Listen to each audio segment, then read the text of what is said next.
চট্টগ্রামে চলছে ইসলামী সমমনা ৮ দলের বিভাগীয় সমাবেশ। অংশ নিয়েছেন দলগুলোর কেন্দ্রীয় নেতারা। এ বিষয়ে আরও জানবো, যুক্ত হচ্ছেন সহকর্মী মামুনুর রশিদ অভি। ৮ দলের এই সমাবেশে নেতারা কি বলছেন? শাওন, যে চট্টগ্রাম বিভাগীয় সমাবেশ ৮ দলের পক্ষ থেকে করা হয়েছে সেটা কিন্তু এরই মধ্যে শেষ হয়েছে। নেতাকর্মীরা কিন্তু সমাবেশের স্থল ত্যাগ করেছেন। আমরা যদি একটু দেখাই, এখানে এখনো অসংখ্য নেতাকর্মী রয়েছেন যারা এখান থেকে যে বার্তা দেওয়া হয়েছে, মূলত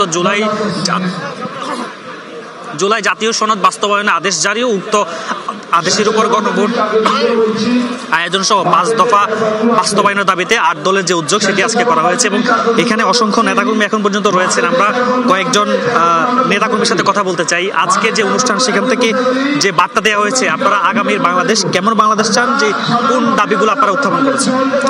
আমরা যে আগামী জাতীয় নির্বাচন যদি ফেয়ার পদ্ধতিতে নির্বাচন হয়, সাধারণ মানুষের জন্য ভালো মনে করি এবং আগামী সংসদ নির্বাচনের আগে জুলাই সনদ এবং ফেয়ার পদ্ধতি যেটা গণভোট হবে সেটা অবশ্যই আপনার গণভোটটা আগে দেওয়া উচিত। সংসদ নির্বাচন একসাথে যদি গণভোট হয় তাতে দুর্ভাগ্য হবে।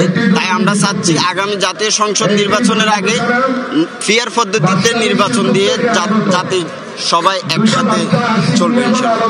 যেমনটি বলছিলেন, নেতাকর্মীরা কিন্তু একই বার্তা দিয়েছেন, যেমন বিগত যে ১৬ বছর দুঃশাসন হয়েছে বাংলাদেশে, গুম, খুন, নিপীড়ন, নির্যাতন, সেই বিষয়গুলো যেন আগামী দিনের বাংলাদেশে না হয়। বৈষম্যহীন বাংলাদেশ সমঝোতার মাধ্যমে তারা এই বাংলাদেশ গড়তে চান, যেখানে সবার অধিকার নিশ্চিত করা হবে। সবকিছু মিলিয়ে বলা যায় এখন পর্যন্ত যেই ৮ দলের উদ্যোগে অনুষ্ঠান হয়েছে সেইখান থেকেই মূলত এই বার্তাগুলো দেওয়া হয়েছে। আগামী যে ফেব্রুয়ারিতে নির্বাচন কথা বলা হচ্ছে, সেখানে যত নির্বাচনটি সঠিক সময়ে হয়, এই নির্বাচনকে ঘিরে যে ষড়যন্ত্র করা হচ্ছে সেই বিষয়গুলোকে যেন মাথায় রেখে অতি দ্রুত সময়ের মধ্যে, সময়সীমার মধ্যে নির্বাচনটি অনুষ্ঠিত হয়, সেই বিষয়গুলো কিন্তু এই অনুষ্ঠান থেকে বলা হয়েছে। ধন্যবাদ আপনাকে। মা, পিম্পল 5 দিনেই চলে যাবে। যাবে না মা। যাক, নিমের 5 অংশের পাওয়ারে 5 দিনেই দূর হবে পিম্পল।